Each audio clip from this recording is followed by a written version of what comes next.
Circe Almanzar, todos la conocen, es una amiga nuestra, hemos participado en entrevistas hace mucho tiempo, pero ella sigue igual.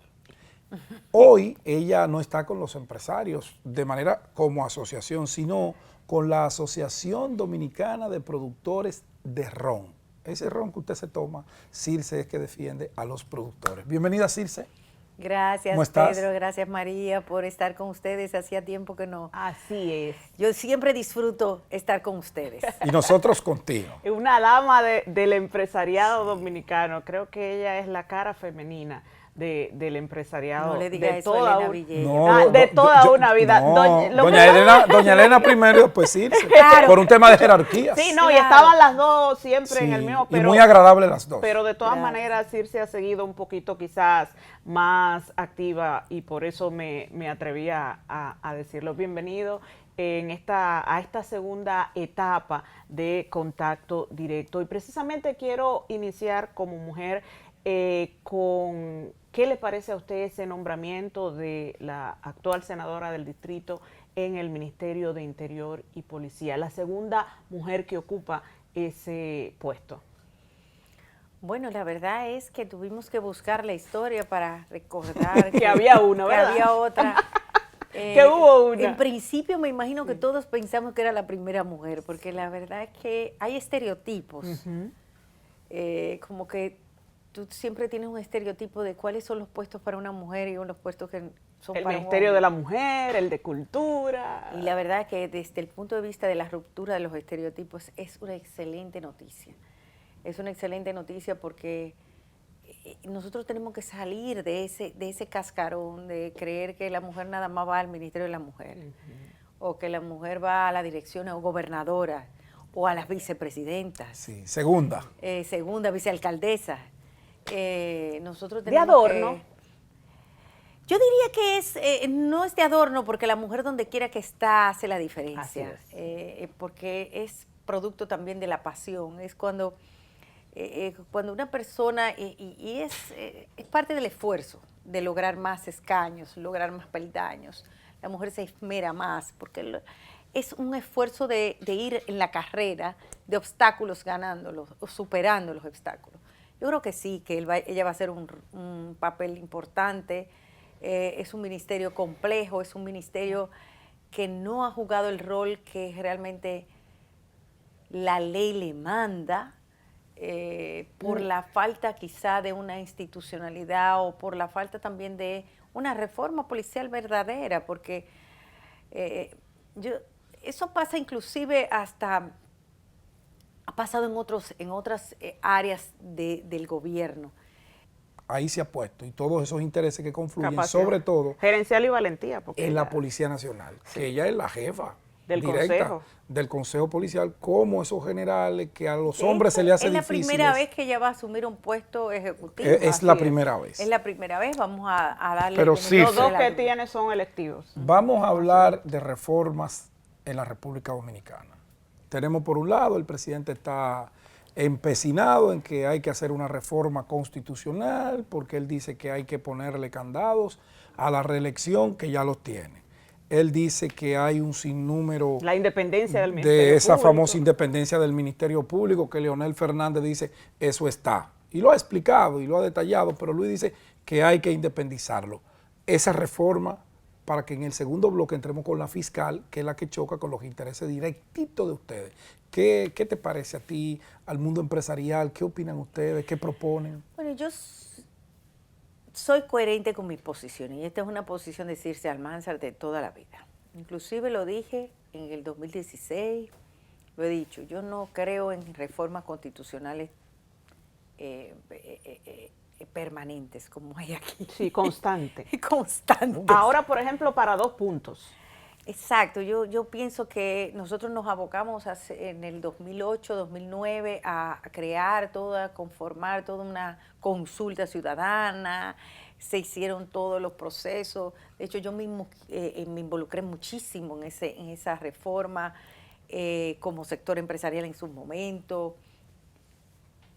En principio era una reforma que nosotros veíamos demasiado demasiado abarcadora, pero es parte de la modernidad, los derechos ciudadanos, los derechos de tercera generación. La del 2010. 2010. Sí, que Sí, comenzó fue el una debate en el consulta 8. que fue una Empezó en el gran- 8, sí, seguimos porque el era- 9 y el 10 y todavía estamos en reforma Fue una constitucional. gran- Todavía estamos en reforma Pero hay constitucional. 76 leyes Por que no se han eso, aprobado, porque adjetivas. la nueva constitución mandaba a hacer una serie de adecuaciones legislativas. Así es. O hacer legislaciones especiales para derechos fundamentales que se Correcto. consagraron en la constitución.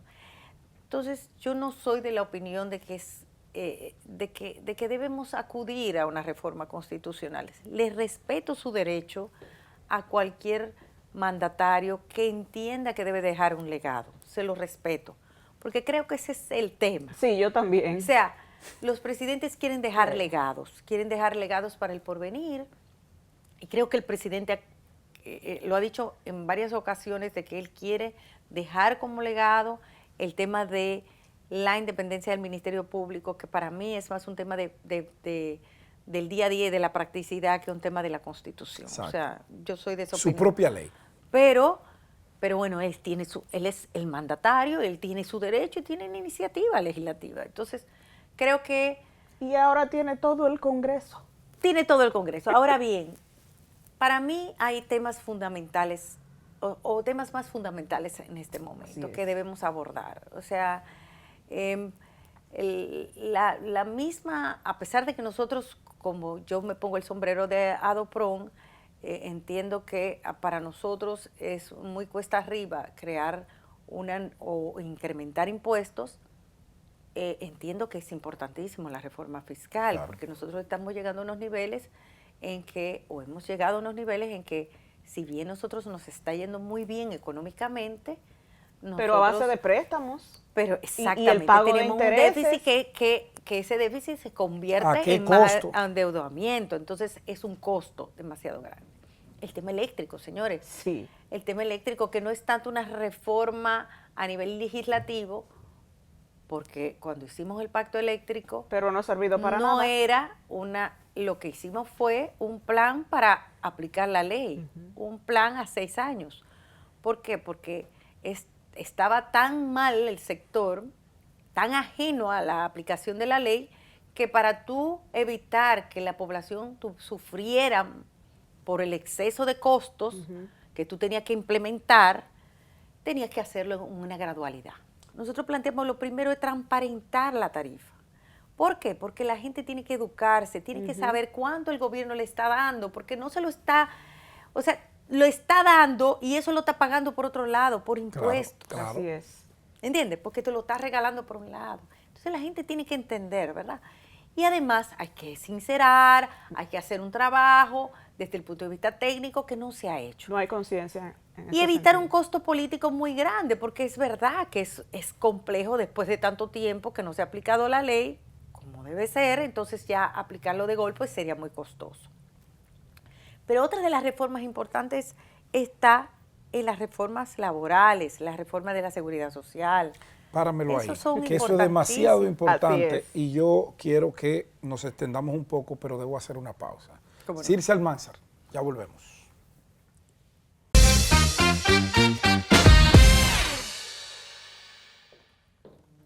Continuamos conversando con Circe Almanzar y hablamos de reforma, Circe. Antes de irnos a la pausa mencionabas la reforma a la seguridad social, sumamente importante, y creo que hasta nosotros los comunicadores siempre le echamos la culpa al empresariado de que sus intereses no permiten que esta ley 87-01 reciba una verdadera reforma que beneficie al conglomerado y sobre todo a los más necesitados. Mira, yo creo que parte yo siempre digo que uno de los problemas que tiene de representar al sector empresarial es que uno tiene que asumir lo bueno y lo malo, ¿verdad? Claro. Cuando yo negociaba los salarios. Los salarios. ¿Te acuerdas? ¿Te acuerdas? ¡Qué Ay, pleito!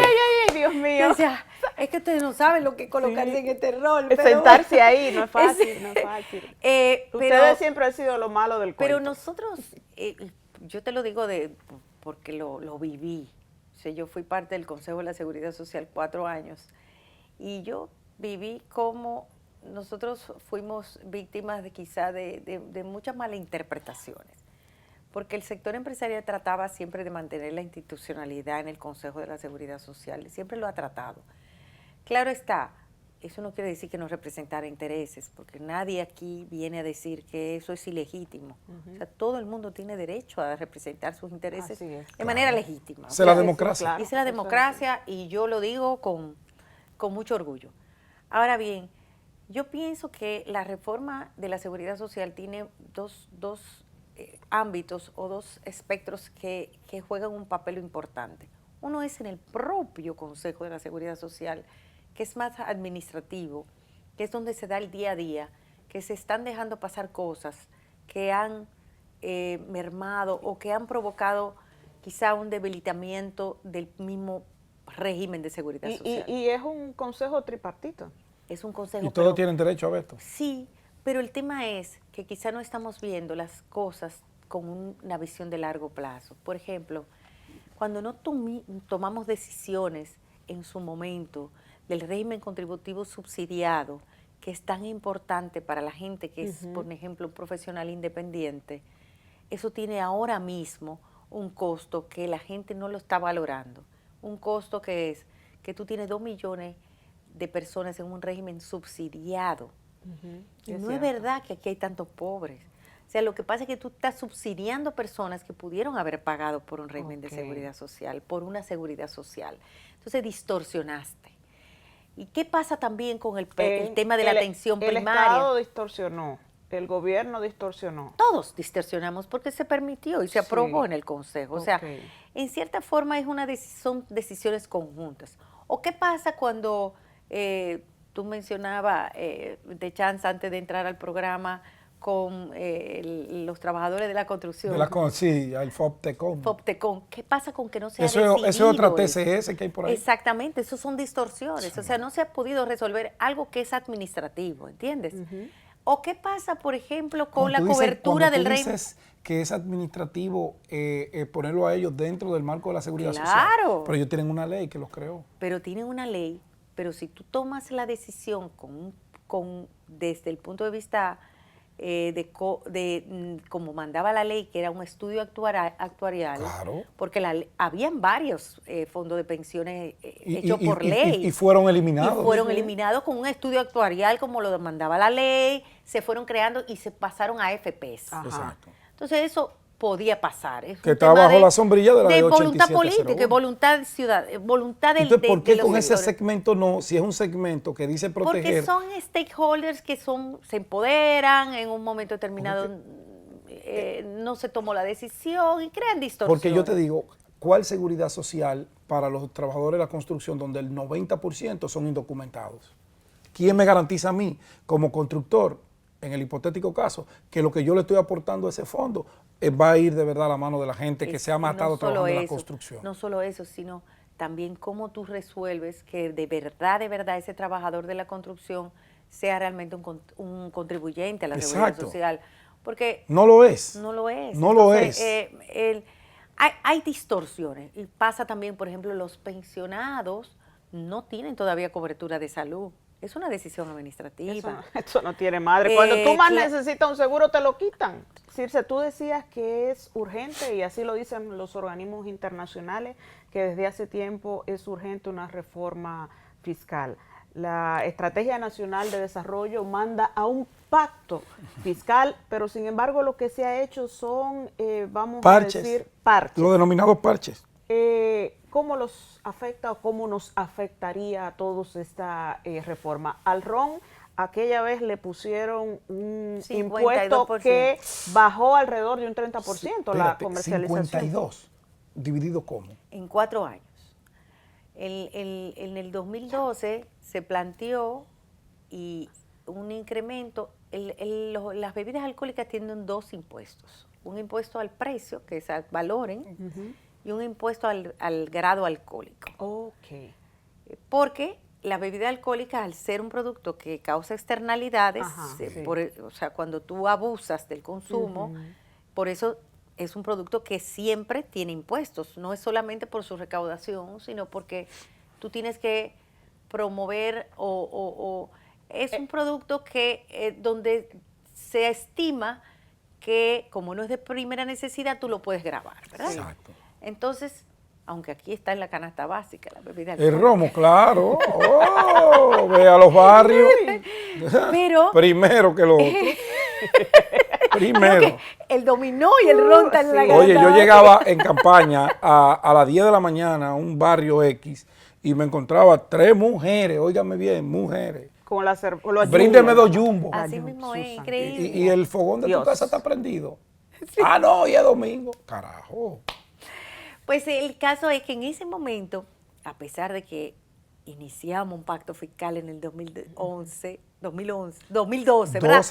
12, iniciamos, nos sentamos en la mesa de discusión. En Me la acuerdo- entrada del gobierno de Y Danilo. me acuerdo que cuando salió, de repente estamos en la mesa y de repente se va el ingeniero Temitocle Temo. Montaz de la mesa, eso fue emblemático ese día, y dice, nos vamos, dejamos esto. Se acabó. Y sometieron la reforma, sí. tributaria, el parche fiscal. Sí. Entonces, ¿qué pasa? En ese momento propusieron un 52% gradualmente, o sea, en 4 años, para el grado alcohólico. ¿Qué pasa con ese impuesto? A quien más afecta es que a quien más afectó fue al ron dominicano de bajo precio, el que consume la gente pobre. El popular. El popular. ¿Por qué? Y por eso porque se es el de murieron- menor precio, pero tiene mayor grado alcohólico. Entonces, en proporción, ese producto se vio afectado más. Y eso, que provoca no ilícito. generó también que la gente se fuera a beber todas esas cosas falsificadas. Exactamente. Entonces, ¿qué provocó? Aquí, Claro, busca en una nuestro país alternativa. teníamos el ilícito era muy incipiente. Se No disparó. había, pero a tal punto que tuvimos las 400 muertes en el Así es. 2020. Increíble. Entonces, es muy preocupante y por eso nosotros salimos a destacarlo, inclusive desde que se habló de que ya se iba a presentar la reforma tributaria, de que en el 2021 hubo una propuesta del gobierno que no fue oficial, o sea, no se presentó formalmente, pero circuló Fue una como con un tentando a la incremento población a de ver un qué pasaba. 50% adicional. Adicional. Wow. Y dijimos, si esto se presenta, eso quiere decir no solamente que no provoca, porque ya tú no provocaste incremento en las recaudaciones, sino que disminuiste las recaudaciones producto de la reforma del 2012. Claro. Sí. En ese momento nosotros no teníamos evidencia del mercado ilícito todavía, ni teníamos evidencia de que iba a decrecer el incremento, pero se lo planteábamos. Ahora ya tenemos la prueba, ya tenemos los números ahí. Entonces, ¿cuál es la diferencia entre un pacto fiscal y una reforma parche tributario? Que lo que hace los gobiernos es, yo tengo un déficit de 200 mil millones, yo voy a recaudar tanto por aquí, Ajá. y lo pones en un listadito. Ajá. Pero eso es simplemente una Es numérico, una proyección numérica. ¿Entiendes? Sí. No hay un análisis de causa y efecto. exactamente. Entonces, eso es Ya. lo que verdaderamente un Y parche actualmente, tributario. ¿cuánto tiene el ron entonces? 52. 52% de No, impuestos. depende. O sea, si tú ahora mismo, por ejemplo, por cada 100 pesos que tú pagas de una bebida de ron, tú estás pagando aproximadamente 60 pesos. Vamos a ver. Tú pagas 18% de ITEVIS, pagas Ajá. un 10% de impuestos sobre la renta. ¿El ad valor en cuánto es? No, impuestos sobre la renta no. Esto es solamente impuestos al consumidor. Al consumidor. Al consumidor, solamente. No estamos hablando del impuesto de las No, no, empresas no, ni nada, nada de de eso. eso. Tienes. Directo al producto. Tú tienes el impuesto que es aproximadamente, son 800 pesos por litro de alcohol. No, las bebidas no tienen el litro de alcohol entero, pero sí tienen Una un proporción. porcentaje que es de 37 grados, dependiendo de la botella, o 39. Tienes el ad valorem, que es dependiendo del precio, que es un 10%. Ese impuesto específico se va indexando cada trimestre por la inflación, o sea, se va ajustando. Y además de eso, tú tienes el ITEVI, ese impuesto específico que es un monto, que es aproximadamente 800 pesos por litro, que se va ajustando, ¿verdad? más el ad valorem del 10%, más el 18% por encima de esos. O sea que ya ese sector no aguanta otro impuestico. No, es que no No, porque solamente va a no disminuir, aguanta. va a disminuir más el consumo y no va a haber ninguna recaudación. Es que no real. vas a lograr nada. Y lo que vas a provocar, que es lo que nosotros venimos a alertar, que es lo más preocupante, es el ilícito. Que no es un tema cualquiera, señores, es un tema de salud. Se murieron 400 personas en el 2020. Sí. Y hay otro parapléjico. Hay uno parapléjico, sí, pero bueno, además de eso, tú estás provocando también un mercado ilícito que siempre se combina, claro. se combinan El uno contrabando. con otro. Exactamente. Entonces, es muy delicado. ¿Ustedes es le han muy planteado delicado. eso ya a las autoridades? ¿Ha habido algún tipo de hubo reunión? apertura, tuvimos reuniones. La gente dice, ¿pero por qué ustedes pelearon adelante? ¿Y qué fue? Claro. Es que nosotros teníamos que hacerlo. Es que nos conocemos. Exactamente. Entonces, hablamos, hemos conversado. Yo creo que hay un entendimiento, un nivel de entendimiento. Y creo que cuando se presente la reforma se va a entender. Finalmente, Circe, 30, 45 segundos. ¿Qué sectores entienden ustedes podemos nosotros desmontar algunos subsidios, algunas de esas exenciones fiscales que se dan por un periodo de 3 años, 4 años y después como que se convierten en ley sin ir al Congreso? ¿Qué sectores? Es difícil la pregunta porque no le quieres echar Claro. pero por algún lado tenemos que comenzar a Pero yo he apretar. sido también muy coherente con esas posiciones en el sentido de Turismo, por ejemplo. En el sentido de que yo creo que los incentivos o el estímulo a la productividad debe ser sobre la base de actividades o de desempeño. O sea, no por el hecho de que tú seas Pedro, ni que sea María, sino porque ¿qué tú me estás dando? Y a cambio de eso yo te doy un estímulo. Claro. Y eso debe ir en todos los sectores de la economía. Si yo voy a promover una inversión que me va a traer que yo cuánto empleo, yo te puedo dar un estímulo. En todos los países se hace eso. De hecho, yo ahora con mis nuevas funciones como de consultora, yo tuve un acercamiento con una empresa japonesa, una multinacional, que me decía, mira, yo quiero instalarme en República Dominicana, en una empresa de automotriz, multinacional grandísima. Le digo yo, pero sí, para exportación, pues zona franca, la ley de zona franca. Me dice, pero que eso no es. Lo que yo quiero es que me digan, ¿qué me da el Estado dominicano para yo ir para allá? O sea, la ley de zona franca no es suficiente para ellos. Ellos quieren más. Para tú traer, no, ¿qué es lo que ellos quieren?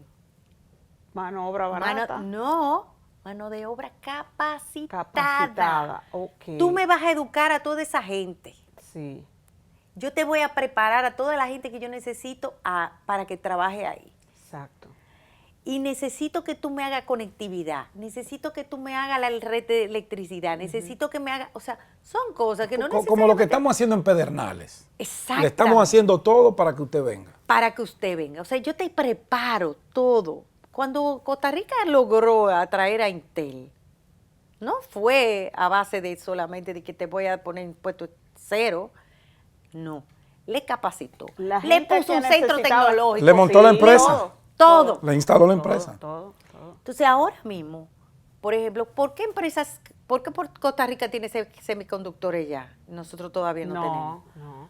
Porque tienen todo ese personal capacitado y formado. Y no es malo. Y nuestra educación, no es malo. y nuestra educación cada vez más atrasada. Entonces, turismo. Yo voy a promover Pedernales. Yo no le puedo quitar los incentivos a Pedernales, ¿verdad? No.